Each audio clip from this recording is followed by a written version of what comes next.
लामाना Shri classes लामाना आपका हार्दिक स्वागत है। हम कक्षा 10 की गणित के क्वेश्चन को देख रहे हैं और क्वेश्चन की सहायता से आपका रिवीजन कराने की कोशिश कर रहे हैं। इसी कड़ी में 14 पार्ट हो चुके हैं, आज इसका 15वां पार्ट है। तो अगर आपको चैनल में अगर पहली बार आए तो वो 14 पार्ट पहले जरूर देखिएगा ताकि आपके आने वाले एग्जाम में आपकी हेल्प हो सके। चलिए देखते हैं आज का पहला प्रश्न कौन सा है। आज का जो पहला प्रश्न है वो दे रखा है, एक द्विघात बहुपद ज्ञात कीजिए जिसके शून्यकों का योग तथा गुणनफल क्रमशः -3 और 2 है। एक सेकंड, इस क्वेश्चन को थोड़ा सा, ये मिसप्रिंट है, इसको थोड़ा सा सही कर लेते हैं। एक सेकंड,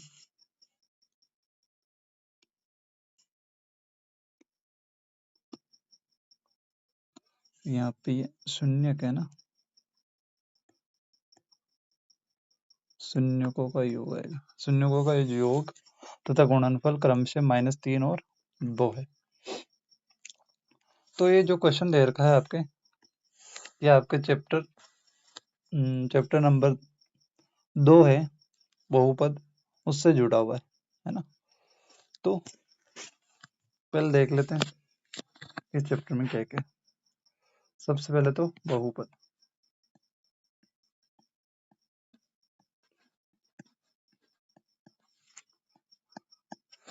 वाला चैप्टर है।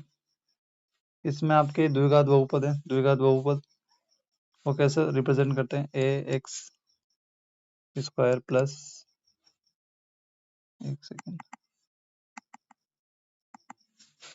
इसको लिखते हैं a x square plus b x plus c. ये आपका द्विघात बहुपद है, ठीक है। इसमें जो एक्स स्क्वायर का गुणांक है वो तो ए है, एक्स का गुणांक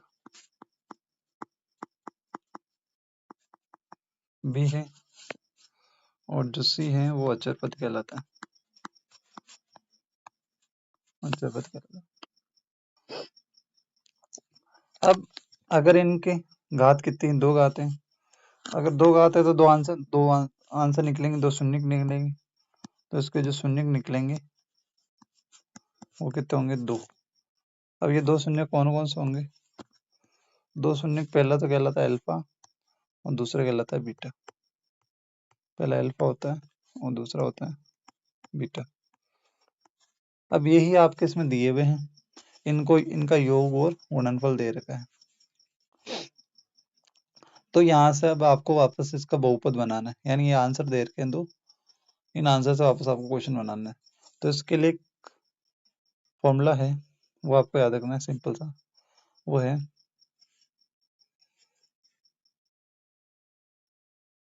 ये होता है x square minus alpha plus beta x plus alpha into beta. ये आपका द्विघात शून्यकों की सहायता से, अगर आपको शून्य को दे रखे या शून्यकों का योग गुणनफल दे रखा हो तो इससे आपको हेल्प हो जाएगी निकालने के लिए, ठीक है। तो कैसे निकालेंगे, देखो, एक्स स्क्वायर को तो एक्स स्क्वायर निकालेंगे, माइनस अल्फा प्लस बीटा का मतलब होता है जो अल्फा प्लस बीटा है इसी को बोलते हैं शून्यकों का योग, शून्यकों का योग। और जो अल्फा इंटू बीटा है इसको बोलते हैं शून्यकों का गुणनफल, गुणनफल। तो यहाँ देखिए शून्यकों का योग पहले दे रखा है क्वेश्चन के अंदर, अगर देखें तो जो पहली लाइन दे रखी है वो शून्यकों का योग दे रखी है और जो सेकंड है वो गुणनफल दे रखा है, ठीक है। जो फर्स्ट वाला ये योग है, सेकंड वाला क्या है, गुणनफल है। तो देखते हैं, जो शून्यकों का योग दे रखा है -3, नीचे एक्स लगा दो, प्लस अल्फा इंटू बीटा गुणनफल कितना दे रखा है, 2। अब ये हो जाएगा एक्स स्क्वायर माइनस माइनस होता है प्लस 3x प्लस 2। तो ये आपका जो क्वेश्चन है उसका आंसर हो जाएगा कितना, ये वाला, एक सेकेंड, ये हो जाएगा ये, ठीक है, x square plus 3x plus 2। अब यहाँ पे आपको एक चीज़ और ध्यान रखनी है, कभी कभी वो क्या करेगा, योग और गुणनफल नहीं देके आपको डायरेक्ट शून्य दे देगा। कैसे? अगर मैं एक एक्स्ट्रा क्वेश्चन डालूं यहाँ पे कि भाई कि एक द्विघात बहुपद ज्ञात करो जिसके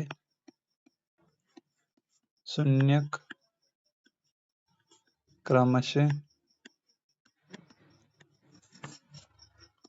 -2 एवं 4 हैं। तो आपको क्या करना है, फॉर्मूला यही रहेगा, ध्यान रखिएगा, फॉर्मूला तो यही रहेगा। जब फॉर्मूला यही रहेगा तो हो जाएगा x square minus alpha plus beta x alpha into beta, और ये हो जाएगा एक्स स्क्वायर, फर्स्ट वाला अल्फा कहलाता है, सेकंड वाला बीटा कहलाता है। जो अल्फा है वो -2 है, बीटा कितना है 4 है, पीछे एक्स लगा दो, प्लस अल्फा -2 है और बीटा है 4, ठीक है। तो ये होगा एक्स स्क्वायर। अब ये यहाँ पे अलग अलग है तो सिंबल है तो घटेगा, तो 4 में से जब 2 जाएगा तो 2 बचेगा, तो ये -2 बचेगा, -2x। अब यहाँ भी सिंबल अलग है तो मल्टीप्लाई करोगे तो माइनस आएगा, -2 4 8, एंड जो द्विघात समीकरण है वो बन जाएगी ये वाले, द्विघात समीकरण क्या बनेगी, द्विघात बहुपद बन जाएगा, ठीक। तो ये इसका ये आंसर है। ये दो तरह से क्वेश्चन पूछ सकते हैं, ठीक है, बस यही है। अब इससे जुड़ा हुआ अगर कोई और क्वेश्चन आएगा तो बताएंगे, अभी तो यही आपको ध्यान रखना है, ठीक है। चलिए अगला क्वेश्चन देखते हैं। अगला जो क्वेश्चन है ये दे रखा है, दो रेखाएं निम्न समीकरणों ax 2x plus 4y equals to 4 और 2x plus 4y equals to 12 द्वारा निरूपित की जाती, क्या सरल रेखा एक दूसरे को काटेगी? तो ये आपको ग्राफ वाला जो चैप्टर है, आपके ग्राफ वाला चैप्टर जो आपका द्विघात का आपका रैखिक समीकरण है, दो चरों वाला रैखिक समीकरण है, उससे जुड़ा हुआ है। तो ये आपका चैप्टर नंबर है दो चरों का रैखिक समीकरण, दो चरों वाले रैखिक समीकरण वाले चैप्टर।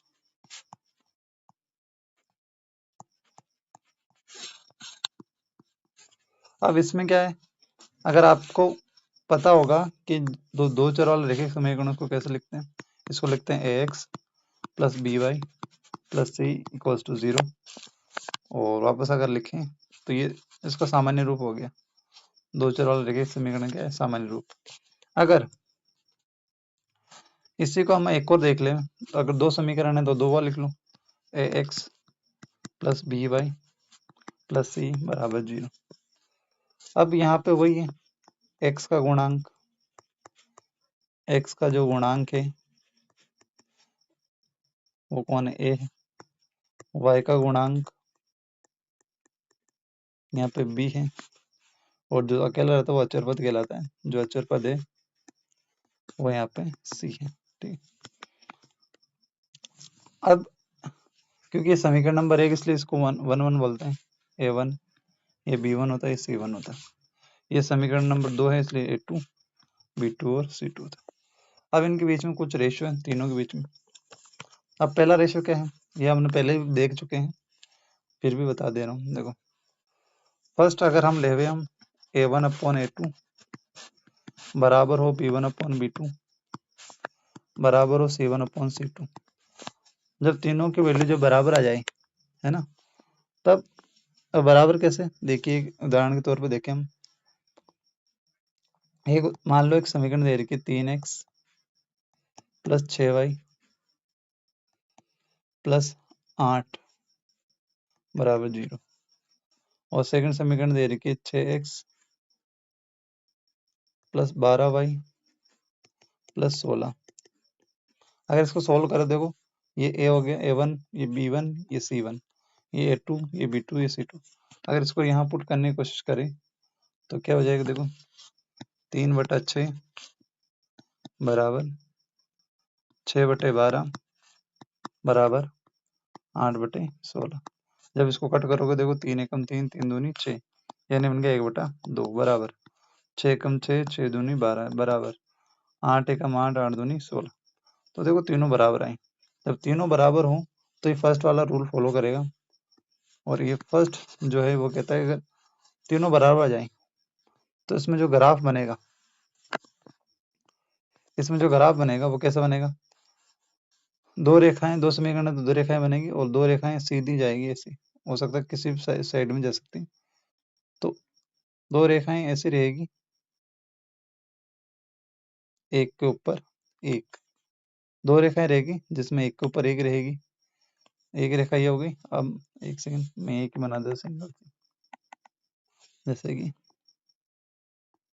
ये बनाई मैंने, ये एक रेखा, ठीक है, एक रेखा बनाई। अब दूसरी रेखा जो बनेगी वो इसी के ऊपर बनेगी, जैसे कि मैं यहाँ बनाऊं, इसी के ऊपर कवर होके जाएगी, इसी को कवर कर लेगी अच्छे से, है ना। तो एक को अगर दूसरी रेखा ऐसे कवर कर लेती है, ऐसी रेखाएं कहलाती संपाती रेखाएं। इसमें जो ग्राफ में जो ग्राफ आएगा उसमें बोलेंगे इसको संपाती रेखा,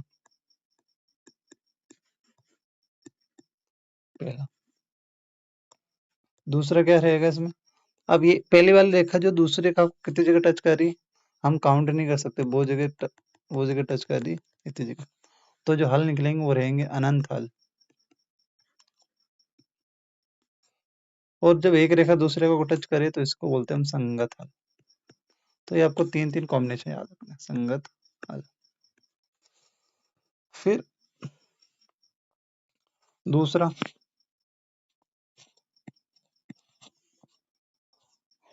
क्या है, दूसरा होगा a1/a2 बराबर है b1/b2, लेकिन बराबर नहीं है c1/c2। यानी a1/a2 तो बराबर है a1/a2 और b1/b2 बराबर है, लेकिन c1/c2 बराबर नहीं है। अब इसमें क्या होगा, देखो इसमें अगर समीकरण की लिखने की बात करें हम, तो ये हो जाएगी जैसे कि 5x प्लस 7y प्लस 6 बराबर 0। मैं लिखूँ यहाँ 10x प्लस 14y प्लस 8 बराबर 0। अगर है इनको लिखने की कोशिश करें तो ये आ जाएगा, देखो 5/10 बराबर 7/14 बराबर 6/8। कट करोगे तो 5 एकम 5, 5 दूनी 10, यानी 1/2 बराबर 7 एकम 7, 7 दूनी 14 बराबर 3 एकम 3, 2 एकम 2, 2 3 6, 2 चौक 8। अब ये दो तो यहाँ देखो, ये दो तो बराबर आए, लेकिन तीसरा बराबर नहीं आया, है ना। जब ऐसा स्थिति आ जाए तब जो ग्राफ बनेगा इसमें भी दो लाइनें ही बनेगी। जब दो लाइनें बनेगी वो कैसे बनेगी, पहली रेखा ऐसे बनेगी और दूसरी रेखा बिल्कुल इसके समांतर बनेगी।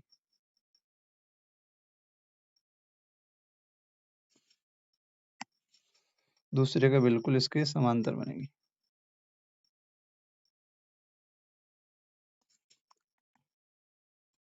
कैसे, ऐसे ये समांतर रेखाएं क्या होगी, अब एक दूसरे से अगर इनको आगे भी बढ़ाएं तो एक दूसरे से कभी भी नहीं मिलेगी, कट नहीं करेगी, तो ये समांतर रेखा। तो हम बोलेंगे ये जो रेखा बनी ये ऐसे रेखा हो गई, तो कहलाएगी कौन सी रेखाएं, समांतर रेखाएं। दूसरा एक दूसरे को टच नहीं करेगी तो इसमें रहेगा कोई हल नहीं निकलेगा, कोई हल नहीं। और जो तीसरा है, तीसरे से में रहेगा कि अगर एक दूसरे को टच ही नहीं कर रही तो असंगत हल हो जाएगा, असंगत हल। अब देखिए तीसरा क्या हो सकता है, इसी का तीसरा टाइप।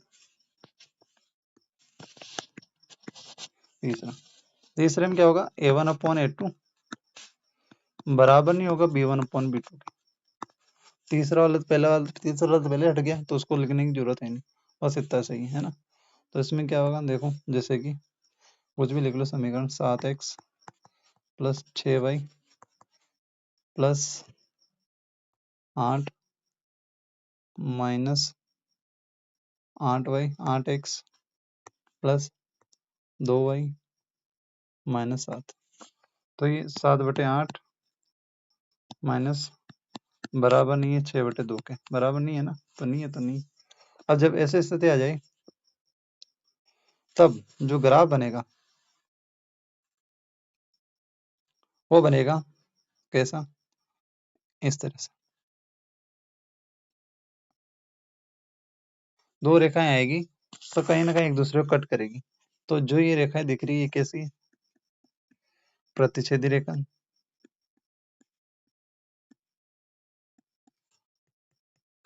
अब प्रतिच्छेदी रेखा को देखो एक दूसरे को कहाँ कितनी जगह टच करी, केवल एक जगह है ना, तो इसको बोलते हैं केवल एक हल।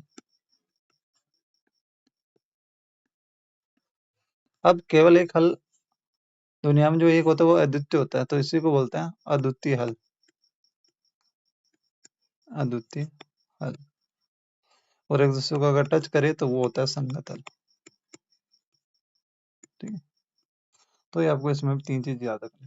ठीक है, अब इसको याद रखने का तरीका मैं बताता हूँ। जैसे कि अब मैं जब पढ़ाता हूँ यहाँ पे मेरी क्लास में चलती है, तो ये बच्चों को मैं बताता हूँ कि भाई कैसे याद रखना है।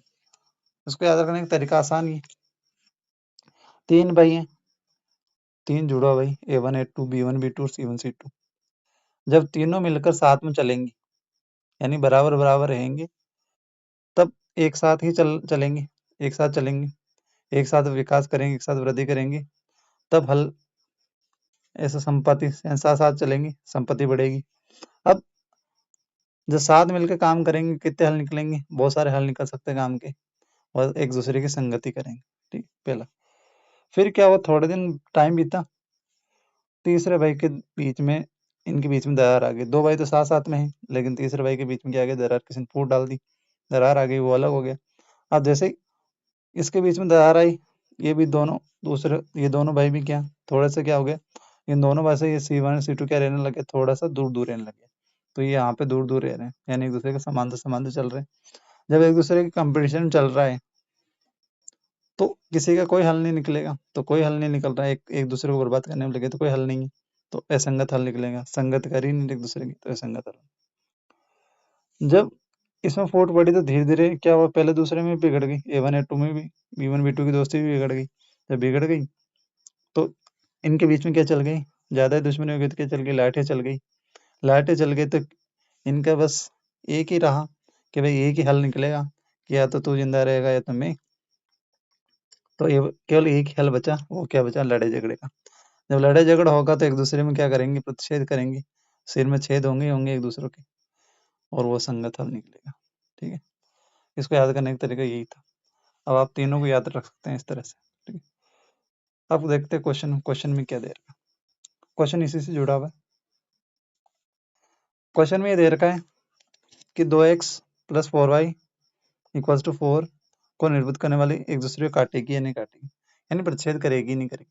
तो प्रतिच्छेद करने के लिए जरूरी है कि पहला दूसरा बराबर नहीं होना चाहिए, जो लास्ट वाले A1 A2 बराबर नहीं हो B1 B2 के, तभी हो जाएगा। ठीक है, तो देखते हैं। ये हमारा जो x का गुणांक होता है a होता है। ठीक है, अब यहाँ जमाते हैं हम, यहाँ जमाते देखो, जो A1/A2 बराबर नहीं होगा B1/B2 के।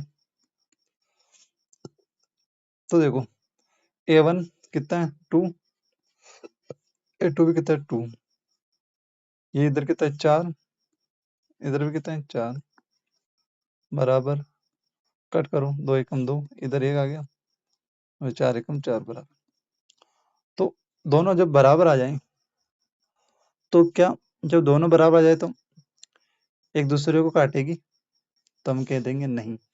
तब तो जब एक दूसरे को, जब दोनों बराबर आ जाए पहला दूसरा, जब पहला दूसरा है बराबर आ जाए तब जो हल निकलता है वो कैसा होता है, समांतर रेखा वाला।